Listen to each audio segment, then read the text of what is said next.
for me to see so many familiar faces. I must say you're looking very good this afternoon. I'm Sam Reese, Associate Professor Emeritus of Music, and it's my privilege to get to welcome all of you to this 9th edition of the Champaign-Urbana UNESCO International Jazz Day. In Ellington Lives, Singin and Swingin, 3 generations on, we're going to have all of these wonderful musicians up here bring to life for you some of Ellington's very best-known songs. And then, in conversation with my friend John Bennett, they're going to share their thoughts with us about Ellington and how he has influenced their own music. We're especially privileged today to have with us Professor Barrington Coleman and Professor Larry Gray from our excellent...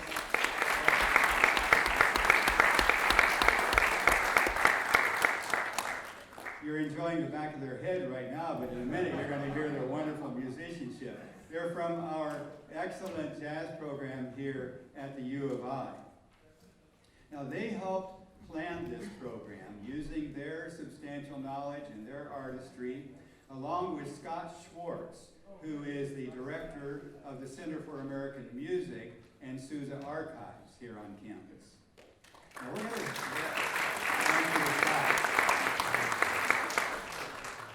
we're going to begin with a performance of Ellington's Reflections in D. This is a lovely, impressionistic piano piece, and it's going to be performed for us by Henry Gengler, who is a talented senior at Champaign Central High School. He's also an award-winning member of the superb jazz ensemble at Central. He's going to be accompanied by Eli Naragon, an impressive bass player who is a doctoral student here at the U of I. So please help me welcome Henry Gengler and Eli Naragon.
there, isn't it? Very nice, Henry and Eli.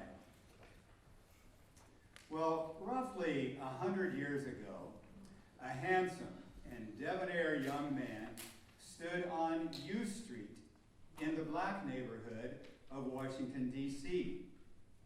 He had just come home from New York City with his friends, the drummer Sonny Greer and the sax player Otto Hardwick, where they had just failed to make it as musicians. Still, he held himself with such aristocratic dignity, and he wore such stylish clothes that it was easy to see why his friends had dubbed him Duke. Now, as it turned out, the dejection that he felt that afternoon was unwarranted. He and his friends returned to New York City shortly after, and there they began to prosper. And they eventually became the Washingtonians. And then, thanks to the plunger mute growling of trumpeter Bubber Miley, they had their first big hit in East St. Louis, Toodle-O, by 1926. Now, although Ellington was an incorrigible procrastinator, by the time he passed away in 1974, he had created more than 1,700 compositions, all while living out of hotel rooms and riding endless miles in Pullman cars and chartered buses. Now, his music moved listeners with its expressions of joy and loneliness, of passion and despair, of faith and hope, and of course, love. Now, this extreme productivity was only possible because of a symbiotic relationship he had with the musical individualists that he had assembled for his band. They were his composing laboratory, and they were his inspiration for some of his best-known songs. For example, Mood Indigo was based on melodies that was first played by clarinetist Barney Bogart.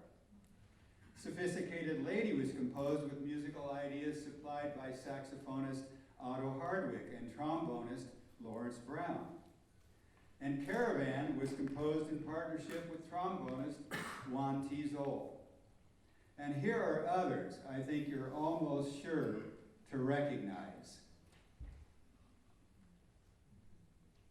Well, songs like these and many others were animated by singers like Adelaide Hall during the 30s, and Ivy Anderson during the 30s and 40s, Al Hibbler during the 40s and 50s, and the Swedish singer Alice Babs during the 60s, as well as many other singers. Well, by 1932, the Washingtonians had become Duke Ellington and his famous orchestra. As these men improvised original melodies and rhythms during rehearsals, Duke had his ears wide open, and he committed the best of those musical ideas to memory. And then later, he would develop and expand these into cohesive songs and intriguing instrumental compositions.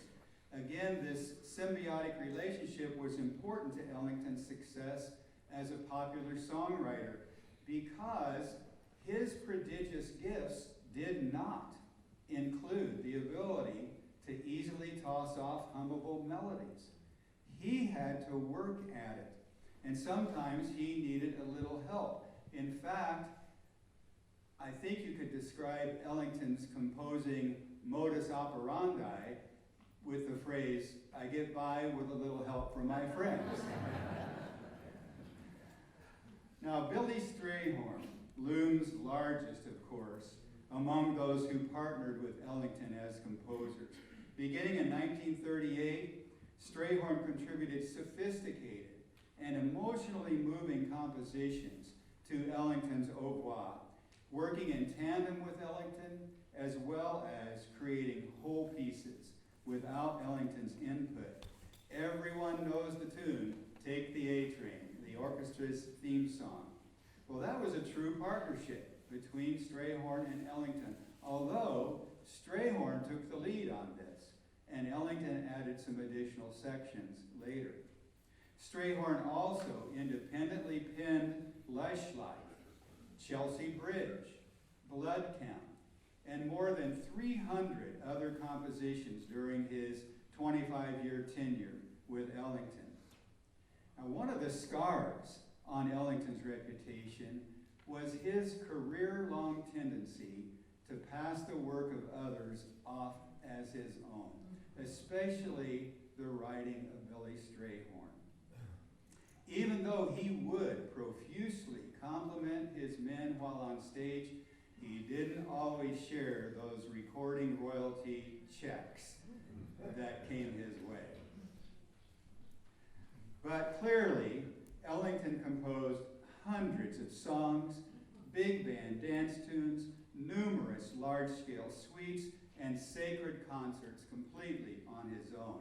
So today, we celebrate this genius of music, that discouraged yet determined young man standing on U Street in D.C., who became our most revered American composer. Thank you.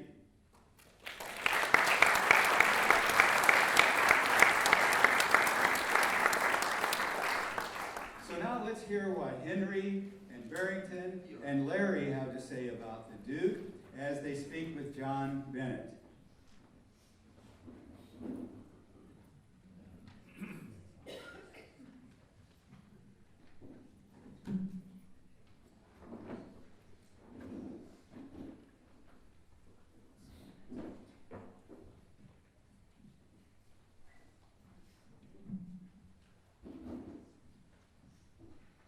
Let's see, a Pulitzer Prize, 11 Grammys, the Recording Academy's Lifetime Achievement Award, and a Presidential Medal of Freedom.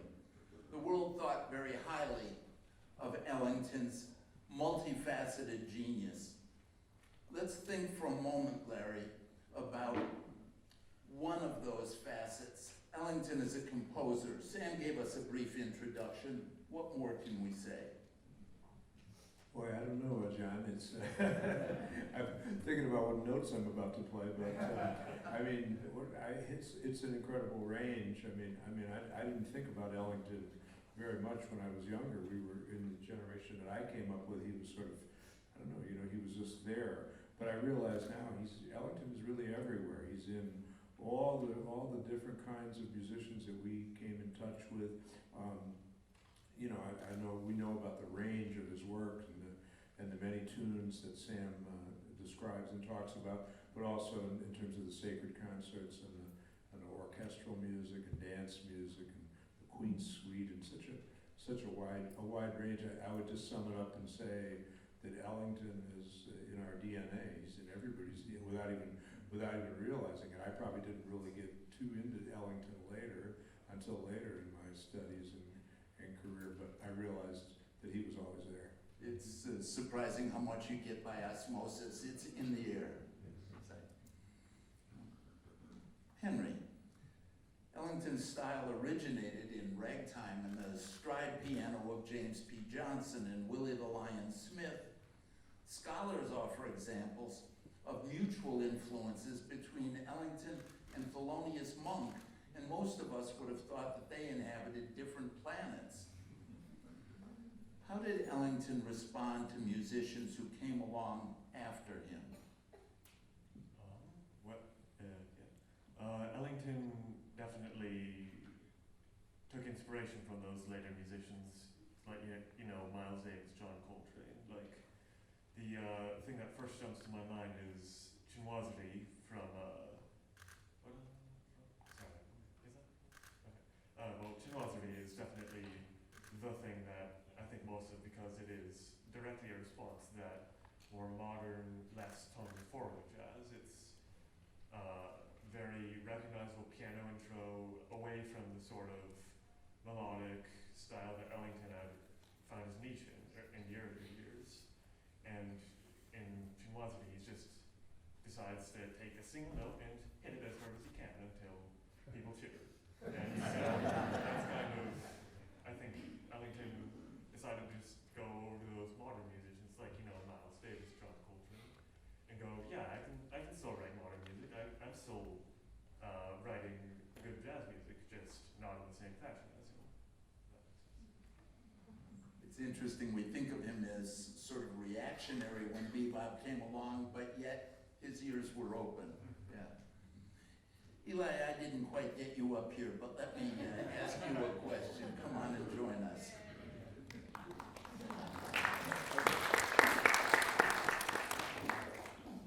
Sorry about that. The piece that you two played, Reflections in D, Ellington had bassist Wendell Marshall play only arco. How does that bowed sound help create that piece? I think that helps create the way that piece particularly feels because it's so rubato, or the time is rather loose in it. And when you're playing arco, you're just sustaining a note, and that allows the soloist a little bit more freedom to push and pull the time like that, and it allows for Ellington to have that sort of, that creative control while still, I guess control is maybe the wrong word, but he's able to expand his ideas the way that he wants to in a very organic way while still playing with someone else. And there's an inherent percussiveness when you pluck a note on the bass instead of using the bow that usually implies a kind of time. There's ways around that, but when you don't necessarily want that percussive effect, it allows the bass player to follow him a little bit more. Yeah, that's a really interesting observation, that the plucking of playing pizzicato would be more tightly tied to time, and this loosens things up a bit. Thanks.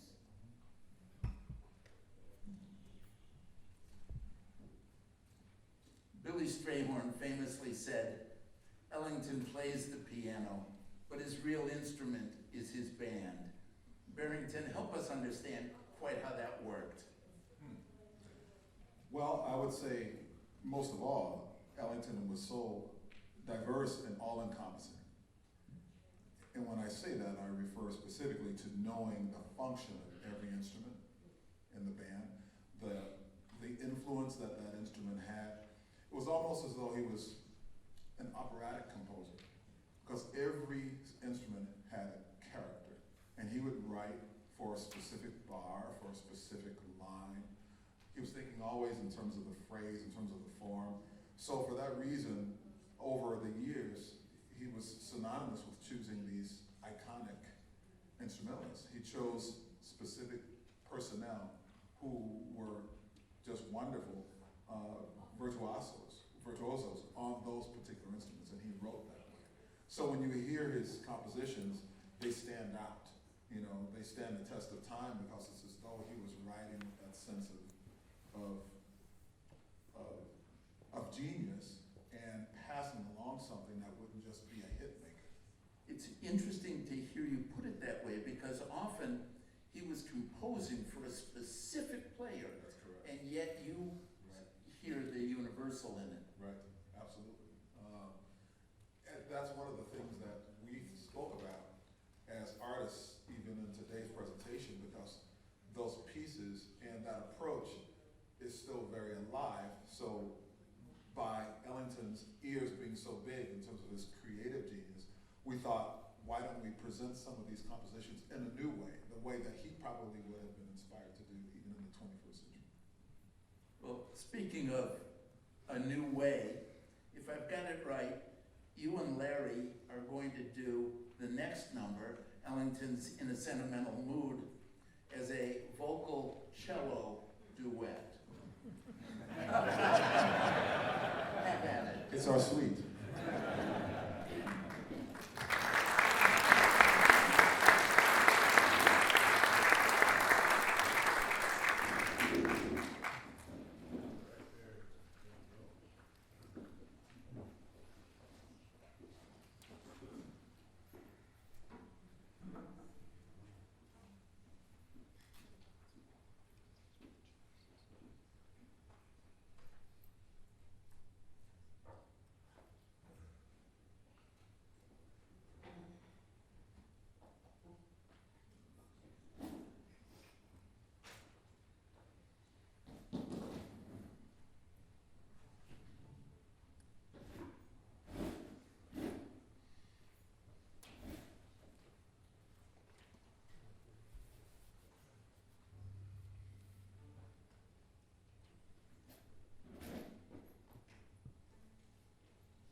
petals seem to fall.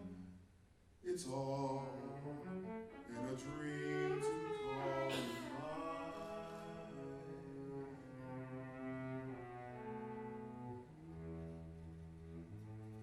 My heart's a lighter thing since you made this night a thing divine. In a sentimental mood, I'm within a world so heavenly, for I never dreamt that you'd be loving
Rose petals seem to fall.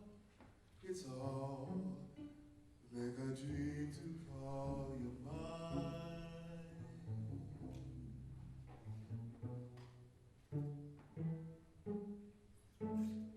My world's a heavenly since you've made this night a thing divine. In a sentimental mood, I'm within a world so heavenly, for I never dreamt that you'd be loving sentimental.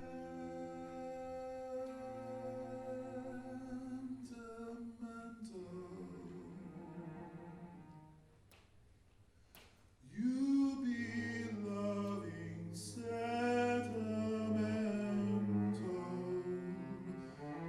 me.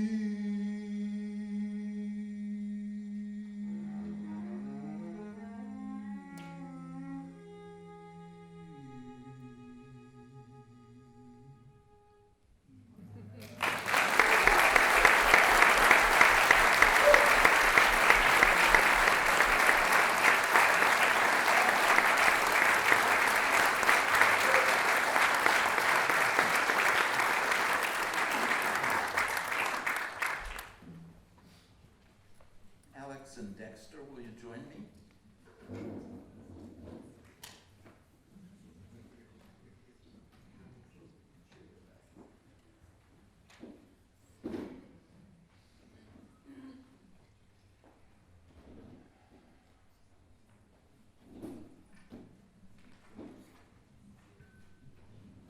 Well, if that was Duke as he hasn't been heard before, you two, Alex and Dexter, are about to play two glorious standards back to back. Mood, Indigo, and Sophisticated Lady. They're going to take the lead. Tell me a little bit about what these songs have meant to you as you've gotten to know the jazz canon.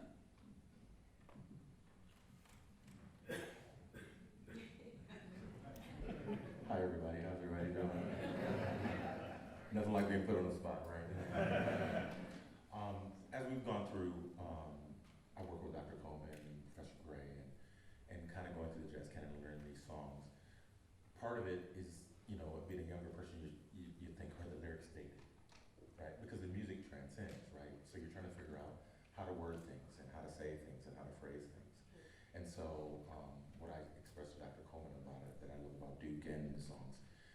colors that they paint, right? So a lot of the music that we listen to that is in this time frame is kind of what it is. It's in your face, and the beats are strong, and the rhythms are predominant. But Duke always painted colors, and I like that part, and that's the part I love about jazz the most.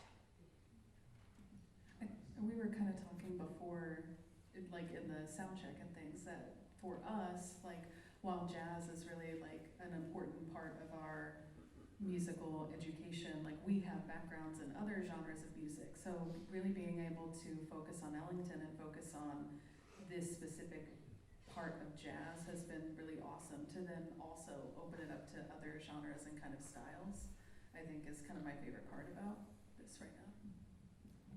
Yeah, let's talk about that for a moment.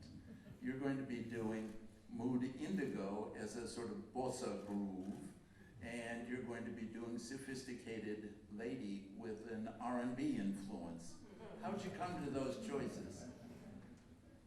Well, I think it's, you know, when you think of Ellington, like we've been talking about all of the other people that have kind of influenced that music, but if you look at Ellington's stuff, like there's harmony that's influential to him from like Ravel and Stravinsky and all of these other influences. So being able to, you know, take a step back and say that music is really big and say, you know, do I have the opportunity here to still honor the music but then try something different? Do I want to approach the melody and feel that differently? Does that mean putting this in a different genre? Yeah, that's okay. We can do that. For me, I'm a product of the funk. So my parents introduced me to Ellington and the jazz, and that's what I fell in love with because I fell in love with it through them. But what I listened to was George Clinton and Ohio Players and Earth, Wind and Fire and Frankie Beverly and Mays. And so when I listened to those types of music, I wanted to incorporate the sounds I heard coming from Duke Ellington into the rhythms and stuff that were coming through that music. Well, let's hear it. Thank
been a request from a couple of women in the audience who'd love to see your eyes.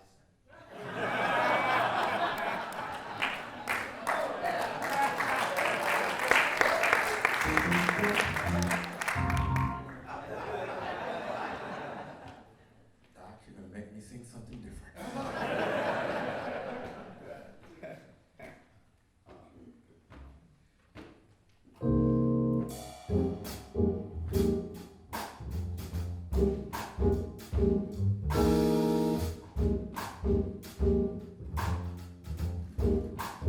For the ladies, my mother, far too many of you cried. And there's also summertime, and the living is easy.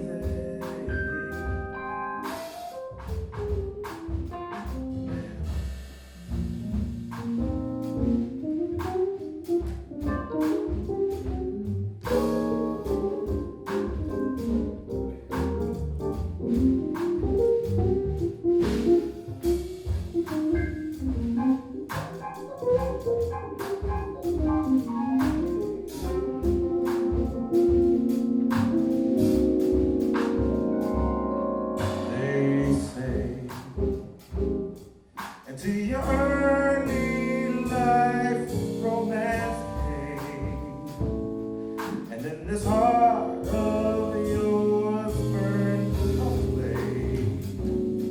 a flame that flickered one day and died away. Then a disillusion in your eyes, you learn that fools in love grow wise. The years have changed you somehow, I see now.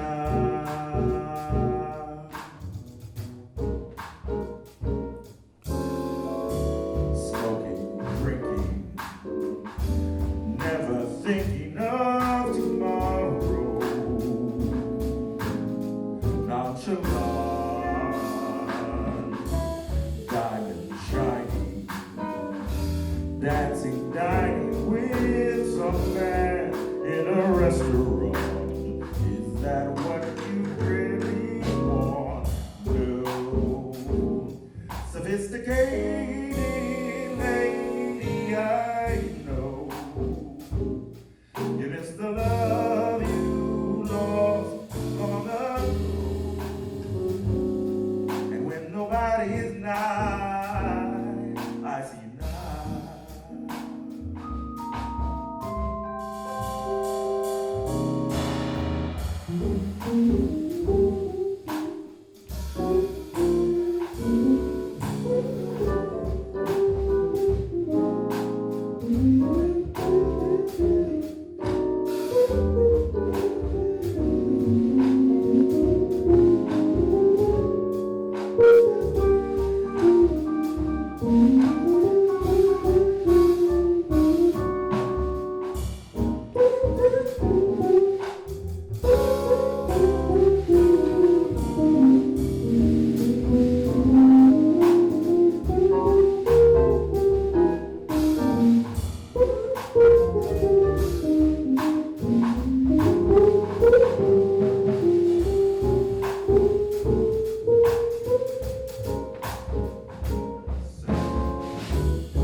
practice to keep it fresh. Xintian, would you, excuse me, and Nick join me?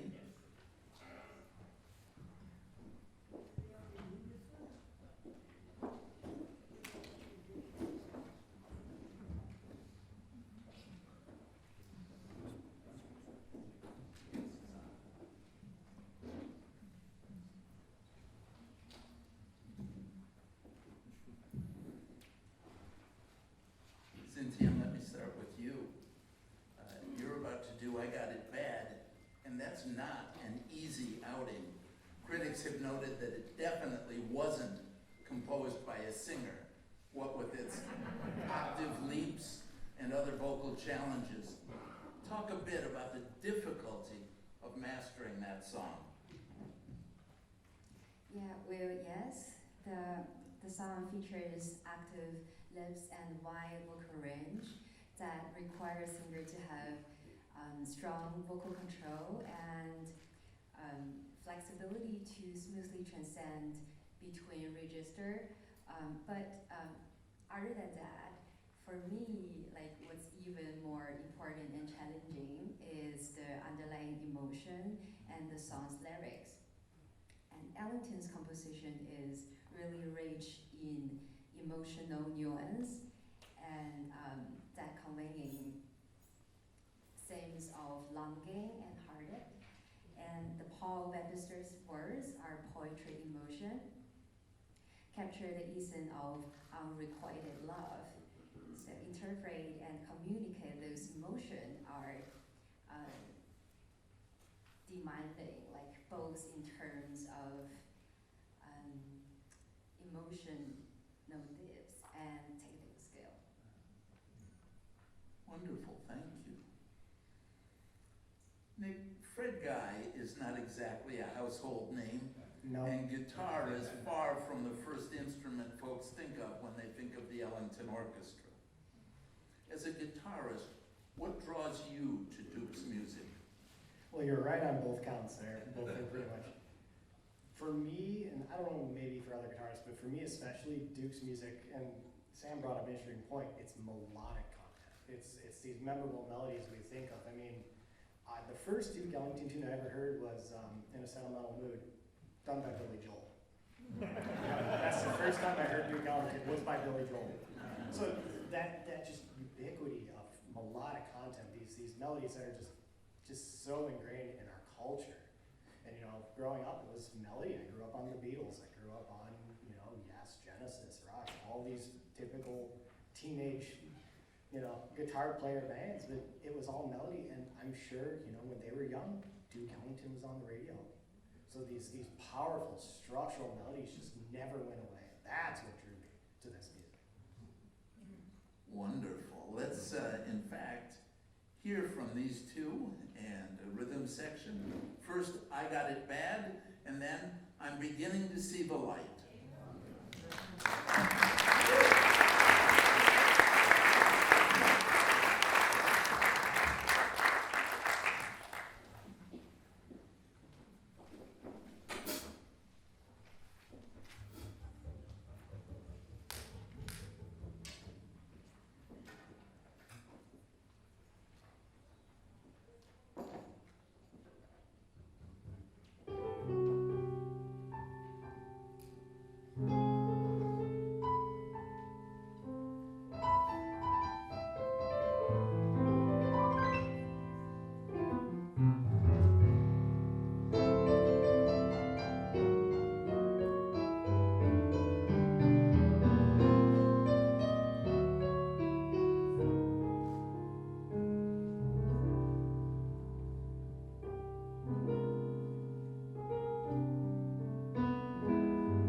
changes with the hour.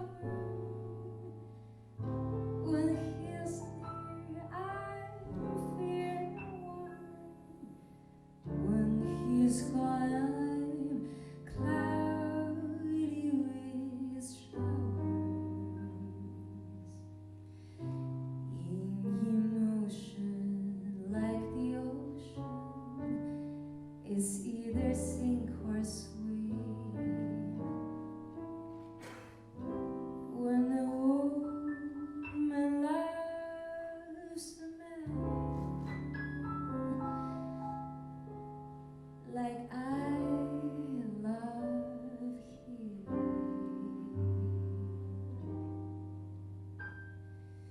never trace me, sweet and gentle, the way he should.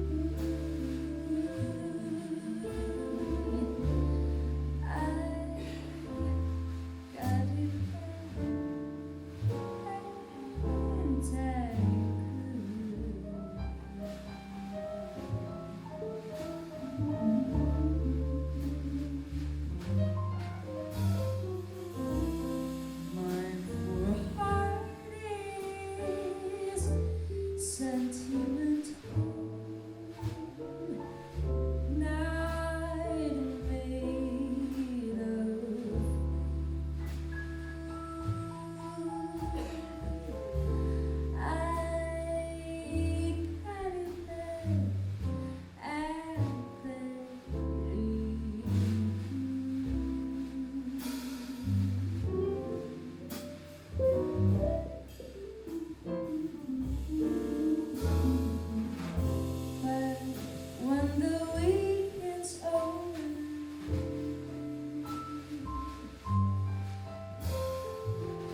vocalists with the Ellington Orchestra over the years, but Duke worked with over 50 singers in a career that spanned about that many years.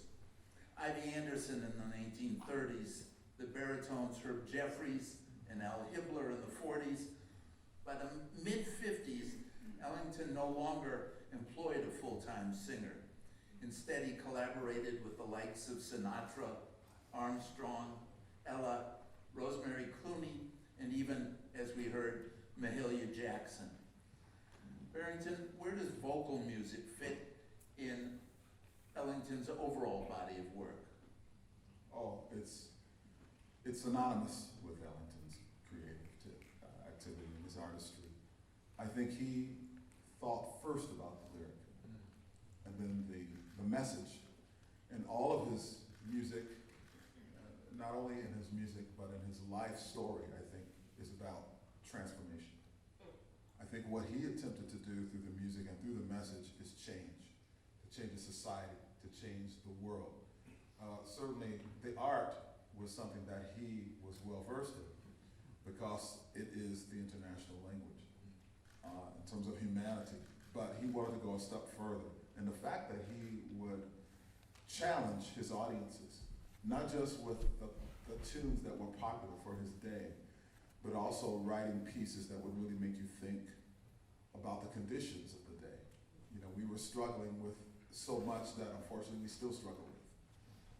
The racism, the closed doors to those who are trying to make a better difference. Those who because he was recognized as the Duke, could easily go on tour and go through the front door and the rest of the band had to go through the kitchen. So all these songs, all these messages over decades, they have stood the test of time with those singers because he wasn't only trying to impress, but he was really trying to change our condition.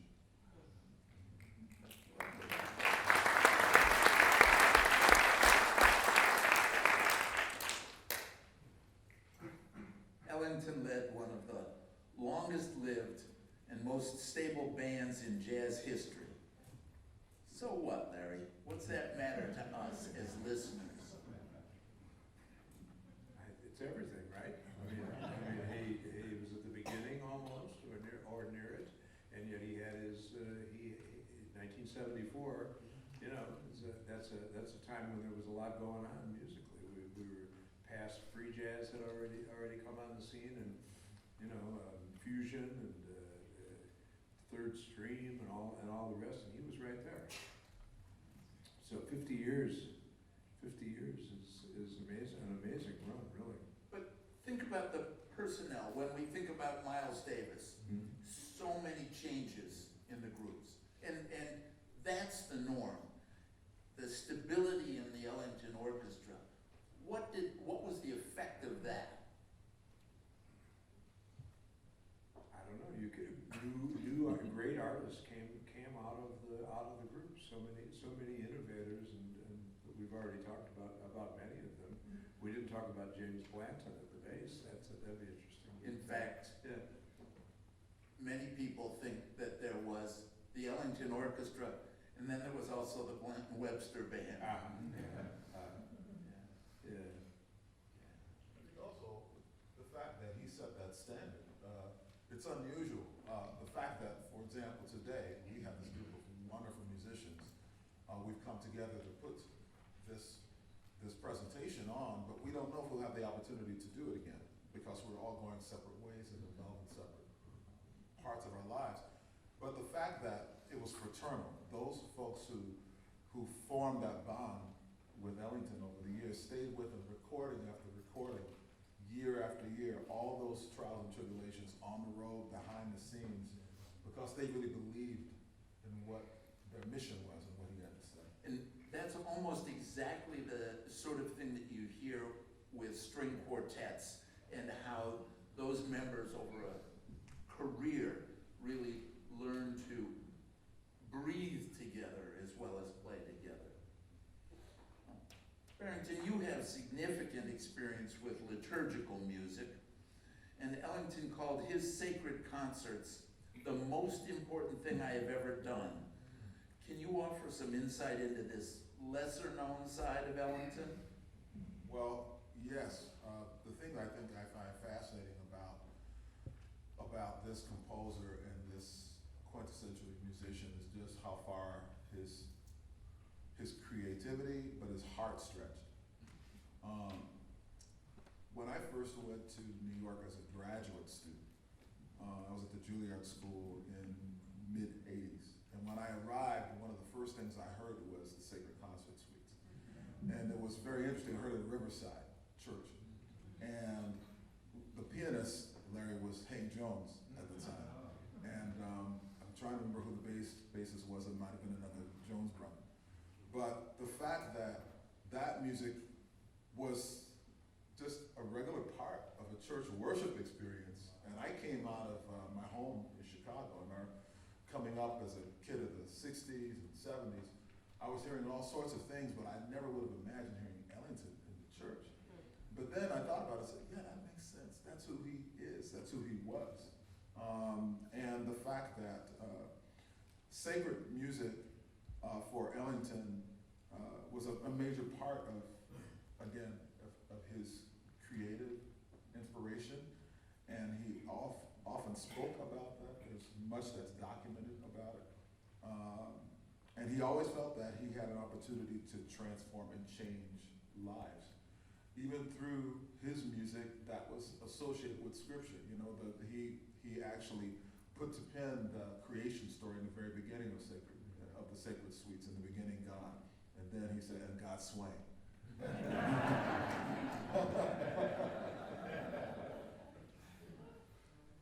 Earlier we talked a bit about cross-genre influences, and we heard bossa nova, and we heard R&B influences, and so on. And some recent headlines had me thinking about an anecdote. The critic Nat Hentoff was in a bar in New York City, and there was somebody at the jukebox playing country western. And he looked up, and it was Charlie Parker. He walked over, he said, "Bird, man, what's up?" Parker said, "Listen to the stories.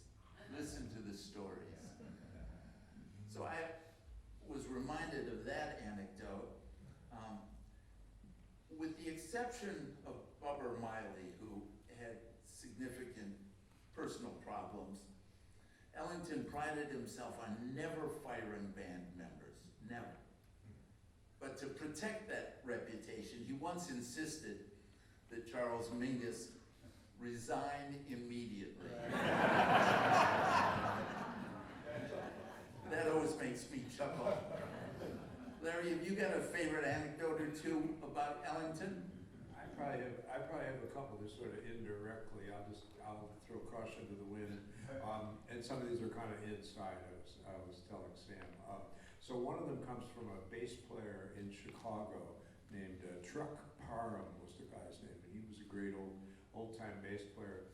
And he told a story about how he had a gig on the riverboat, playing. Now Truck, by his own estimation, was not much of a bass player.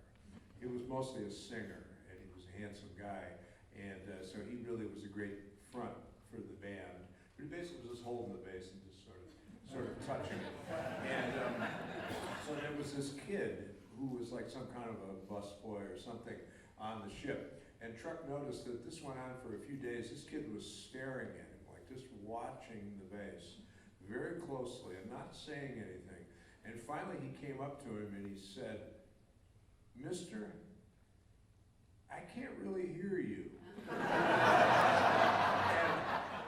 And that young man, his name was James Blanton. And he of course, we started to talk about it in a minute. He changed, just an example of people that came out of Duke's band.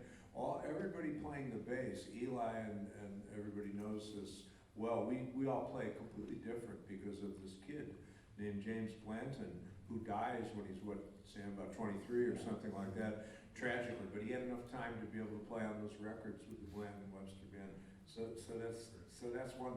The other one I like was, we were talking about Monk earlier, and it's on the internet. It's common, but I like when they're on the train, and I've heard different versions of it. And Duke hears this music, and he goes, "What is that? What are you listening to?" And he says, well, that's Thelonious Monk. And he said, I haven't really heard him before. And I have different versions say something like, he sounds a lot like me, doesn't he? Or he's stealing all my stuff. Thanks so much. For our kicker here, we're going to hear Take the A Train.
As we close out, I want to allow you to indulge me for a moment to thank these musicians who've taken time to be involved.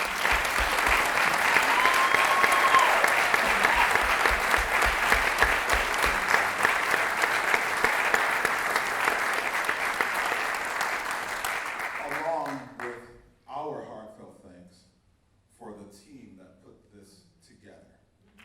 Scott Schwartz, Mr. Waffle, Sam, and John. Thank you.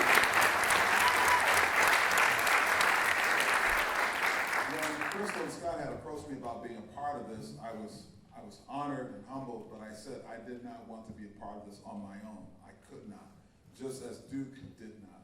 He had an assembly of folks who stayed with him for practically a lifetime.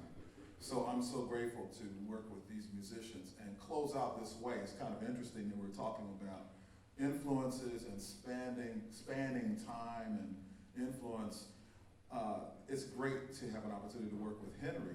So very much in the spirit of Duke and saying, wow, Monk sounds a lot like me. I don't sound a lot like Henry, but Henry doesn't sound like me either, but we're going to fuse this together and hope you all enjoy this closing. This is for Duke. We love you madly. Thank you all for coming.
perhaps we should let him have the last word. He was known to say, when I was a child, my mother told me I was blessed, and I've always taken her word for it. Come on down and meet these superb musicians. You're all in that.